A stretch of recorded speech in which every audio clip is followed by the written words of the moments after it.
할렐루야. 찬양 감사합니다.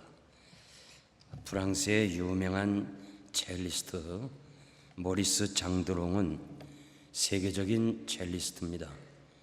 그가 20세기에 가장 유명한 첼리스트가 된 비결은 그가 피카소를 만났을 때 자신은 첼로를 좋아하니까 첼로를 한번 그려달라고 그랬습니다. 그려주겠다고 하고서는 한 달이 가고 1년이 가도 대답이 없습니다. 그래서 잊어버렸나, 바쁘니까 잊어버렸구나, 그렇게 생각하고 본인도 잊어버렸습니다. 10년 만에 그림을 그리고 피카소가 첼로를 전해주었습니다. 자신이 10년 동안 그림을 그렸다는 거예요. 매일처럼 연습했다고 이야기했습니다. 장도롱은 크게 감동을 받았어요. 그 그림 한 장을 위해서도 10년을 그렇게 정성을 다했는데 내가 연주할 때 함부로 하면 되겠나. 그래서 자신도 최대한 준비하고 또 준비하고 또 준비해서 결국 그는 유명한 첼리스트가 됩니다. 모든 사람의 성공의 그 배후에는 이렇게 정성과 노력과 땀이 있었던 것을 우리는 잘 압니다. 우리의 약점은 대충 하는 것입니다. 적당하게 하는 것입니다. 준비 없이 섬기는 것이 너무 많고 사람의 눈과 귀를 의식할 때가 너무 많이 있습니다. 그렇게 살아왔습니다. 하나님 앞에 예배 드리는 것조차 감격과 감동이 없이 습관적으로 형식적으로 적당하게 예배를 드리고 섬기는 일이 너무 많습니다. 성도도 그렇고 목회자도 그렇습니다. 디모데후서는 사도 바울의 마지막 서신입니다. 유언서와 같은 말씀인데 너는 하나님 앞에서 진실하고 정직하고 바르게 살아가라고 말씀하면서 내 아들아, 너는 그리스도 예수 안에 있는 은혜 속에서 강하고 너는 내게서 배운 바를 충성된 사람들에게 가르치라. 법대로 경계하여 면류관을 받으라. 수고하는 농부가 그 인내를 가지고 열심히 일하는 것처럼 인내심을 가지고 사역을 하라고 그랬습니다.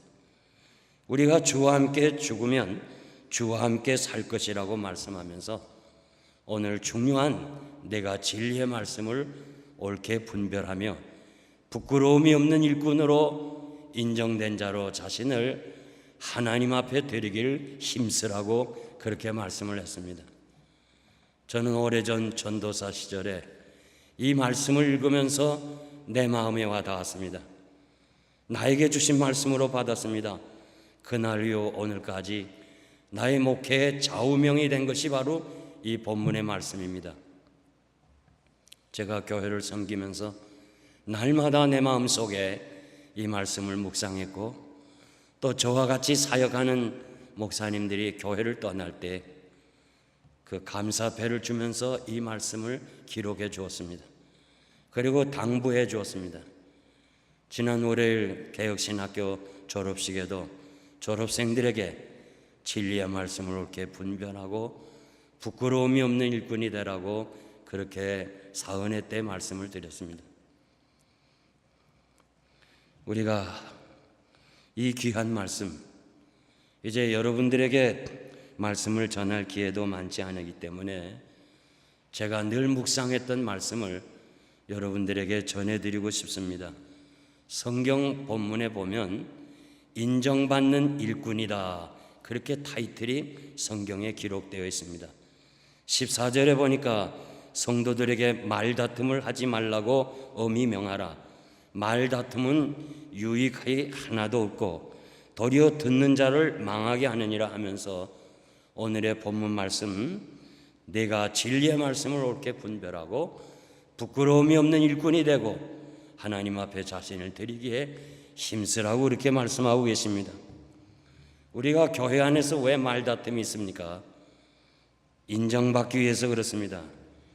얼마나 자기 의견과 자기 주장과 자기 생각을 교인들에게 인정받기를 원해서 말다툼이 있습니다. 우리는 재직회나 공동회나 혹은 당회에서 자기 주장을 하면서 서로 말다툼을 할 때가 많이 있습니다. 그래서 갈라지고 떠나고 남아있는 성도들도 상처를 받았습니다. 이제 우리는 사람에게 인정받는 것이 아니고 하나님 앞에서 인정받으시기를 바랍니다. 그래서 항상 누가 뭐라고 그래도 자신이 진리의 말씀을 옳게 분별하고 하나님 앞에서 부끄러움이 없고 최선을 다해서 하나님 앞에 드리길 힘쓰면 하나님이 여러분들을 인정해 주실 줄 믿습니다. 계시록 22장 11절은 제가 기도원에서 하나님이 나에게 주신 귀한 말씀입니다. 제가 은혜 받고 깨달은 말씀이고 평생의 목회 철학으로 삼았습니다. 불의를 하는 자는 그대로 불의를 하고 더러운 자는 그대로 더럽고 의로운 자는 그대로 의를 행하고 거룩한 자는 그대로 거룩되게 하라. 그러면서 내가 속히 오리라고 말씀하면서 내게 줄 상이 내게 있다고 그렇게 말씀해 주었습니다. 여러분들이 성도들을 고치지 못합니다. 누군가 잘못한 사람을 정죄하거나 비판한다고 해서 고치는 게 아닙니다. 그저 우리 자신은 누가 뭐라고 그래도 우리 자신이 하나님 앞에서 오늘 15절 말씀을 묵상하면서 하나님 앞 우리 자신을 드리기에 힘쓰시는 여러분 되시기를 바랍니다. 어떻게 살면 하나님 앞에서 인정된 일꾼이 되겠는가? 3가지 말씀드립니다. 첫째는 진리의 말씀을 옳게 분별하라고 그랬습니다. 진리의 말씀은 하나님의 말씀입니다. 분별하라 이 말은 문자적으로 해석하면 바르게 자른다는 말이에요. 제단사가 천을 바르게 잘라야 옷을 맞춰서 입을 수 있듯이 하나님의 말씀을 분명하게 깨닫고 말씀대로 살고 말씀대로 순종할 때 하나님이 축복해 주신다고 그렇게 말씀합니다.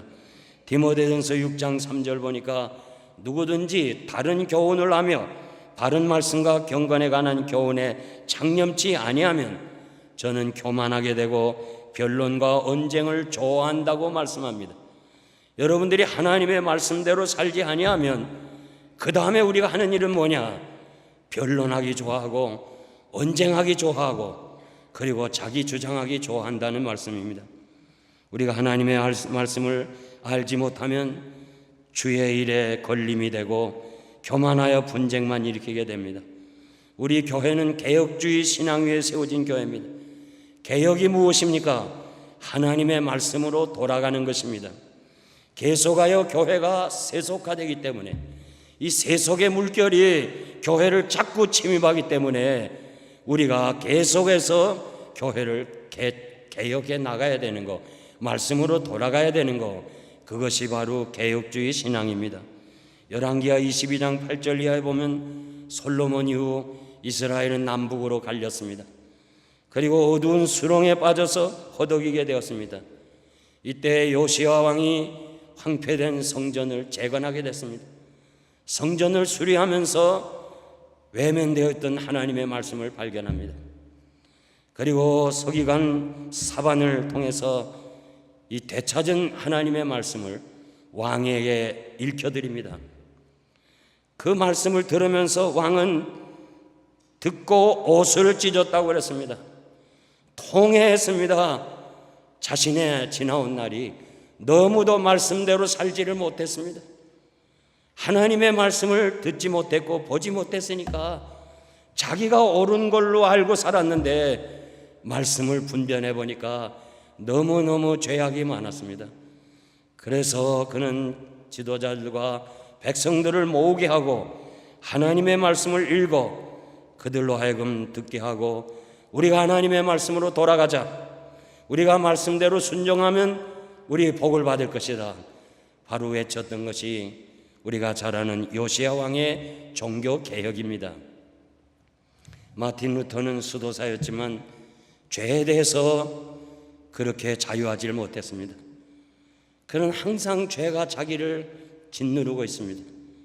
그래서 그는 자기 죄를 해결하기 위해서 로마에 있는 그 스칼라 상타라는 계단 성당에 찾아갑니다. 이 성당 안에는 예수님이 빌라도 법정에 올라갈 때 28개 대리석 계단이 있었는데, 그 대리석 계단을 이 콘스탄티누스 대제의 어머니 헬레나가 아들의 왕권을 이용해서 예루살렘에서 로마로 옮겨왔습니다.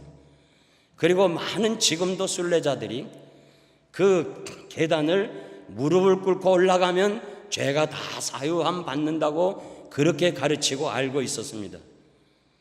지금도 많은 순례자들이 바로 그 계단을 무릎을 꿇고 올라갑니다. 루터는 이 계단 올라가면서 자기가 자신의 죄를 사함받기를 원했습니다.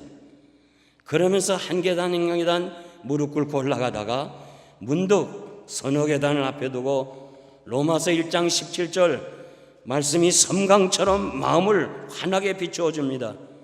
오직 믿음으로 사는 거지, 오직 믿음으로 구원받는 것이고 믿음으로 죄가 용서받는 것이지, 이 계단을 올라간다고 죄를 용서받는 게 아니다.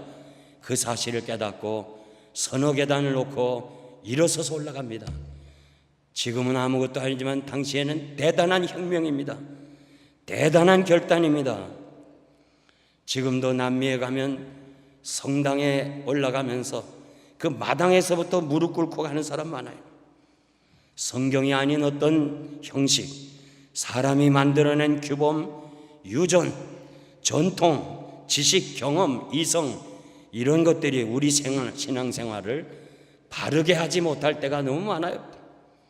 하나님의 말씀에 대한 분별력이 없이는 나의 신앙의 성장과 신앙의 부흥을 일으킬 수가 없습니다. 여러분, 성경책은 많이 읽고 성경은 많이 팔린다고 하는데 성경을 보지 않고 있습니다. 교회 안에서도 이제는 전부 화면을 통해서 성경을 읽으니까 한 주일 내내 성경책을 펴지도 않고 지나는 사람 많아요. 한번 여러분 깊이 생각해 봐요. 내가 과연 하나님의 말씀을 읽고 있는가? 제가 영생교회에 있으면서 정말 이 스크린을 최대 좋은 거 했지만은 절대 찬송가나 성경을 띄우지 않았습니다. 이유는 성경책을 가지고 다니라. 유일하게 그래도 성경을 교회 안에 들어와서 펴고 읽지 않습니까? 여러분, 양심에 한번 물어보세요. 내가 한 주일 내내 성경을 한번 펴긴 하나? 전혀 성경과 관계없이 그냥 주일에 와서 스크린에 나오는 성경 구절 하나 보는 거, 그것이 전부라면 어떻게 이 험한 세상에서 여러분들이 분별력 있게 살아갈 수가 있습니까? 교회가 점차적으로 세속화되고 하나님의 말씀이 상실되어 가는 때, 그래서 교회가 힘이 없고 성도들이 힘이 없는 시대에 여러분들은 하나님의 말씀으로 돌아가야 됩니다. 하나님의 말씀을 읽어야 됩니다. 하나님의 말씀을 묵상해야 됩니다. 그리고 말씀대로 순종하시기 바랍니다. 하나님이 인정하시면 사람들이 여러분을 인정해 줄 줄 믿습니다. 두 번째는 부끄러움이 없어야 됩니다. 성경에 보니까 부끄러움이 없는 일꾼으로 인정된 자라고 말씀합니다. 우리는 하나님 앞에서, 사람들 앞에서, 내 신앙 양심 앞에 부끄러움이 없어야 합니다. 옛날에는 예수 믿는 사람이 믿지 않는 사람보다 나았습니다. 80년대 들어오면서 90년 그리고 2000년에 들어오면서 예수 믿는 사람이나 믿지 않는 사람이나 똑같다는 거예요. 근래에 와서는 예수 믿는 사람이 더하다는 거예요. 이거는 판사가 죄인을 다루면서 느꼈던 거예요. 옛날에는 교인이 뭔가 달랐는데 지금은 예수 믿는 사람이 더하다는 거예요. 우리가 먼저 자신이 깨끗해야 부끄러움이 없습니다. 아론과 그 아들, 그들이 제사장이 되는 임지식을 할 때에 아론이 스스로 목욕할 수가 없으니까 모세가 형님을 시켜주었어요. 그리고 조카들을 시켜주었어요. 스스로 정결하게 할 수 없어요. 히브리서 9장 21절 22절 보니까 이와 같이 피로써 장막과 섬기는 일에 쓰이는 모든 그릇에 뿌려나니 율법을 쫓아 저의 모든 물건이 피로써 정결케 되나니 피 흘림이 없은즉 사함이 없느니라. 성막에 쓰이는 모든 기구는 예수 그리스도의 보혈로 깨끗해지고, 그리고 이 성막 안에서 일하는 모든 사람들이, 여러분들이 예수의 피로 깨끗해진다고 말씀하고 계십니다. 디모데후서 2장 21절 보면 누구든지 이런 것에서 자기를 깨끗하게 하면 귀 쓰는 그릇이 된다고 그랬는데, 이런 것이 뭐예요? 16절 보니까 망령되고 허탄한 말을 경건치 못한 행동이라고 그랬습니다. 우리는 이런 일들을 해서는 교회에서 안 됩니다. 누가 부끄러움이 없는 삶을 살 수 있습니까? 갈라디아서 2장 20절 보니까 내가 그리스도와 함께 십자가에 못 박혔나니 그런즉 이제는 내가 산 것이 아니요 오직 내 안에 그리스도께서 사신 것이라. 이제 내가 육체 가운데 사는 것은 나를 사랑하사 나를 위하여 자신의 몸을 버리신 하나님의 아들을 믿는 믿음 안에서 사는 것이라. 내가 죽고 내 안에 그리스도가 산 것, 이것이 부끄러움이 없는 삶입니다. 예수 그리스도를 만난 후에 사도 바울은 자기는 죽고 자기 안에 예수 그리스도가 살았습니다. 빌립보서 1장 8절 보니까 내가 그리스도의 심장으로 너희 무리를 어떻게 사모하는지 하나님이 내 증인이라. 사도 바울은 내 심장으로 그러질 않았어요. 그리스도의 심장으로. 자기는 죽고 예수 그리스도의 심장을 이식받아서 예수 그리스도의 심장으로 너희 무리를 사랑한다고 그렇게 말씀을 했습니다. 요즘 장기 이식이 한창인데 소니 그레이엄이라는 사람이 테리 코틀이라는 사람 권총으로 자살을 했어요. 머리에다 대고. 그 사람의 심장을 이식받았습니다. 원래 준 사람과 받은 사람은 몰라야 되는데 어떻게 알아가지고 고맙다고 미망인에게 편지를 하면서 부부의 연을 맺었어요. 이것이 신문의 대대적인 사건이 됐습니다. 행복하냐 하니까 행복하다고 그랬습니다. 정말 행복하다고 그랬습니다. 테리 코틀의 심장 이식을 받고 4년 동안 행복했는데 어느 날 전혀 자살할 동기가 없는데 똑같이 테리 코틀처럼 이 머리에다가 총을 놓고 죽었어요.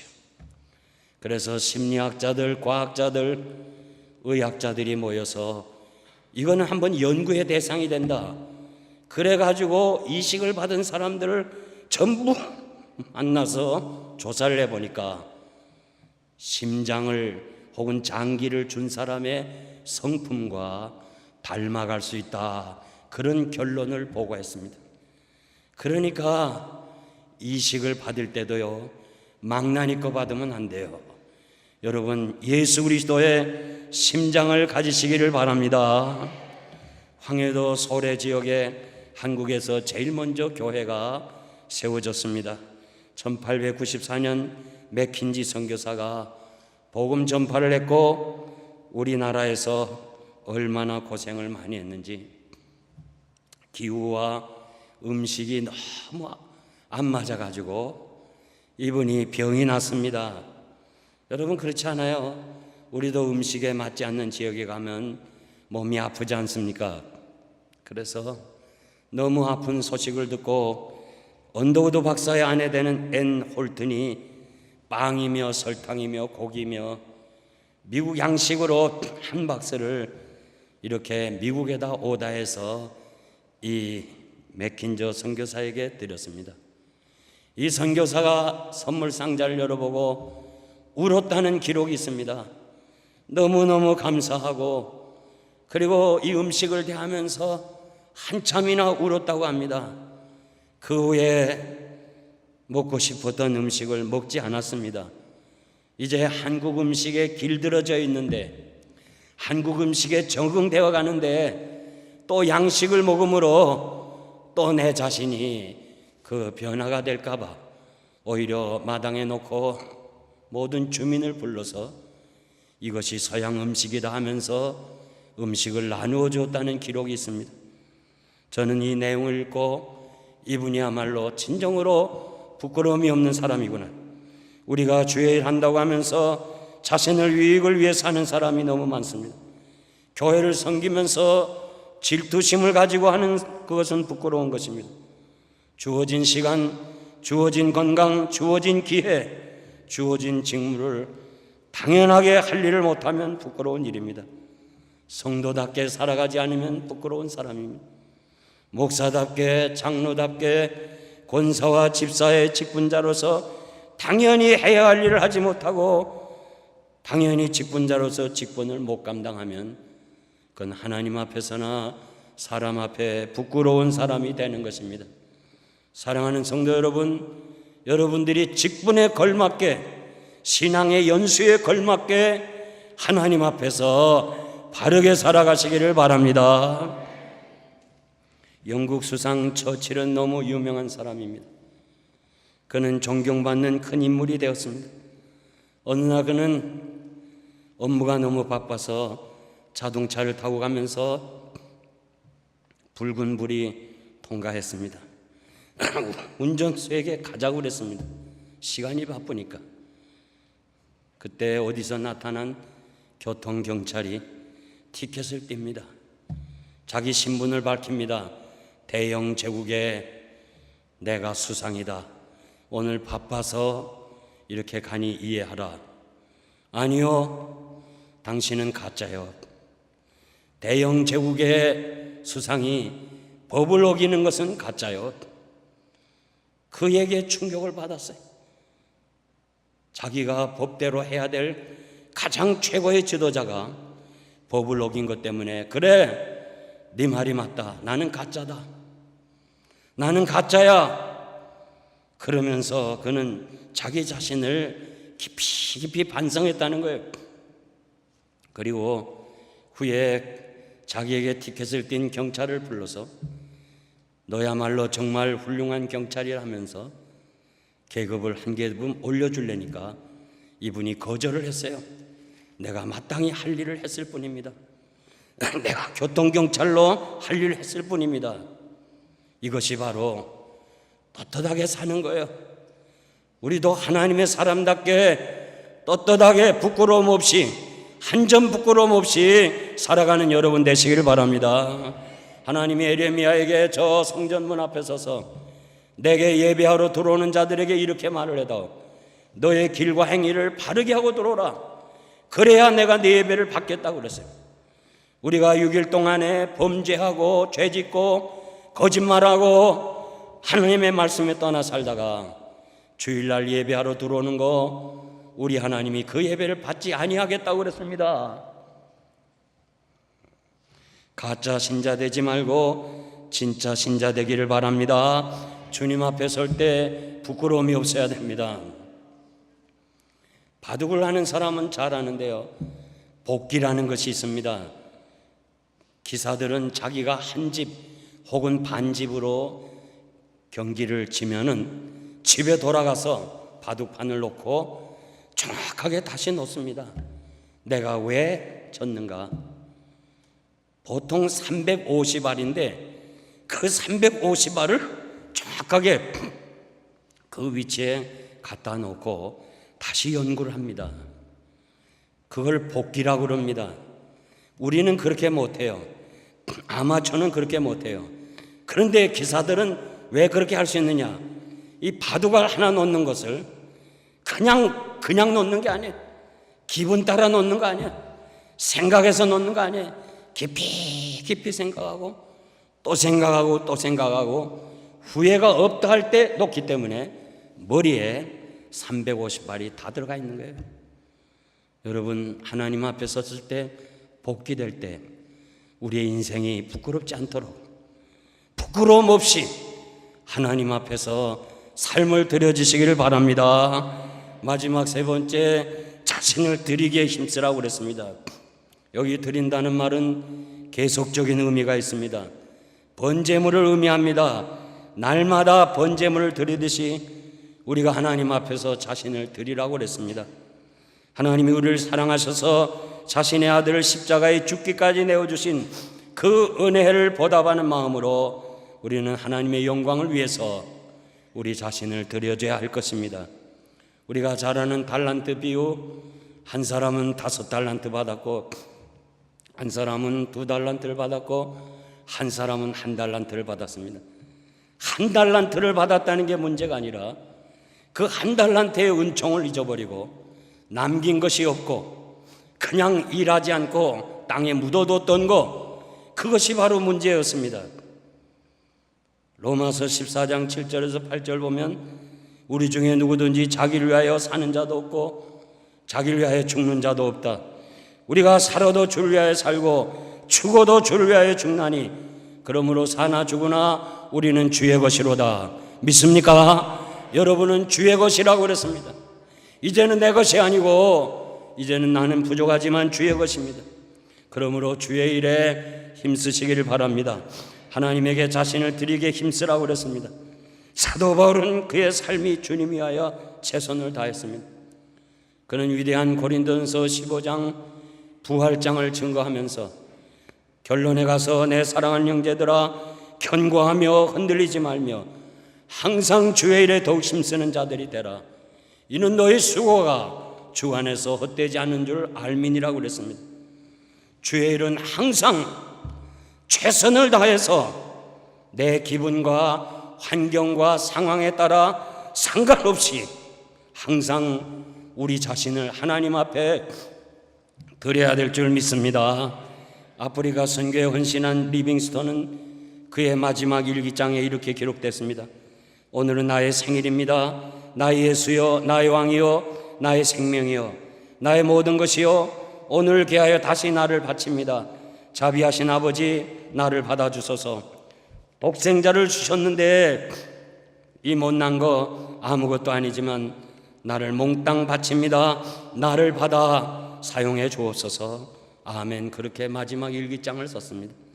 그의 묘비에는 이렇게 기록됐습니다. 이 사람에게는 다른 말이 필요 없다. 그는 하나님의 사랑에 응답했고 응답하여 살았고 응답하여 죽었다고 그랬습니다. 그의 생애는 주님을 위하여 최선을 다했습니다. 여러분, 우리의 생애가 얼마나 남았는지 모르지만은 최선을 다하여 하나님 앞에 드리시기를 바랍니다. 드리는 것만이 남는 거예요. 유명한 일화가 있잖아요. 지미 카터 전 대통령이 그의 좌우명은 최선의 삶을 사는 것이에요. 해군사관학교를 졸업하고 임관을 받을 때 릭 오버라는 해군 제독 앞에서 면접을 합니다. 공부 잘했는가? 잘했습니다. 성적은 우수한가? 우수했습니다. 점수와 등급을 자랑할 때에 자네는 그 성적이 자네가 최선을 다한 것이라고 그렇게 믿는가? 카터는 여기에 대해서 식은땀이 났습니다. 최선을 다하지 못했습니다. 왜 최선을 다하지 못했는가? 대답을 못했습니다. 그날 이후 나의 인생이 다 살고 하나님 앞에 설 때에 내가 최선을 다해서 살았는가? 이 대답에, 이 물음에 대답하기 위해서 자신은 최선을 다해서 살았다고 그렇게 고백했습니다. 너는 땅에서 최선을 다했는가 물을 때 하나님, 내가 최선을 다해 살았습니다, 이렇게 대답하도록 그가 살았기 때문에 오늘 이렇게 은퇴 후에도 많은 사람에게 사랑과 존경을 받는 사람이 되었습니다. 우리가 언젠가 하나님 앞에 설 때 내가 최선을 다하였느냐, 내 교회를 위해서 섬겼냐 물으실 때, 예, 제가 최선을 다했습니다, 주님께 최선을 다해 드렸습니다, 이렇게 고백하는 여러분 되시기를 바랍니다. 이제 말씀을 맺겠습니다. 세계적인 강철회사 사장 카네기가 나이가 많이 들어 이제 후계자를 선정할 때 세계 사람들은 거기에 대해서 관심이 많았습니다. 그런데 카네기는 자신의 비서 찰스 쉬브라는 이분을 후계자로 임명해 주었습니다. 그는 초등학교 출신입니다. 정원에 들어와서 정원사로 일한 사람이었습니다. 그가 성실하게 일했기 때문에 카네기의 비서가 되었습니다. 항상 메모지와 펜을 가지고 카네기의 그림자처럼 따라다녔습니다. 사람들은 능력과 학력과 경험을 기준으로 평가하지만 나는 성실과 근면으로 평가한다고 그랬습니다. 학력과 지식이 높은 사람이 이 회사를 이끌 수 있는 것이 아니고 회사에 대해서 최선을 다하는 사람, 성실한 사람이 회사를 경영한다고 그렇게 얘기를 했습니다. 좋은 대학을 나온 유능한 사람들은 매년 수만 명씩 나오지만은 쉬부처럼 성실하고 책임감 있는 사람은 좀처럼 나오지 않는다 하면서 초등학교 졸업한 사람을 그 큰 회사의 후계자로 세워주었습니다. 카네기에게 그 성실함이 인정되었다면 사람은 누구나 정도의 차이는 있지만 우리 모두가 다 인정받길 원해요. 그래서 우리는 때로는 말도 하게 되고 섬기게 되고 또 우리가 우리 자신을 돌아볼 때가 많은데 하나님 앞에 인정받으면 사람 앞에도 인정받을 줄 믿습니다. 여러분 남은 생애는 세 가지. 항상 진리의 말씀을 옳게 분별하고 말씀이 아닌 것은 가지 않아야 돼요. 말씀이라면 생명을 내놓고 따라가야 돼요. 그리고 하나님 앞에서 사람들 앞에서 내 신앙 양심 앞에 한 점 부끄러움 없이 우리 자신을 드리는 사람, 주님을 위해서 드리는 것만이 남아요. 늙고 병들고 떠나야 될 이 육체가 오직 하나님을 위해서 교회를 위해서 드린 것만이 남는다는 사실을 기억하고 하나님의 일꾼으로서 귀한 사명 감당하는 여러분 되시기를 바랍니다. 기도하겠습니다.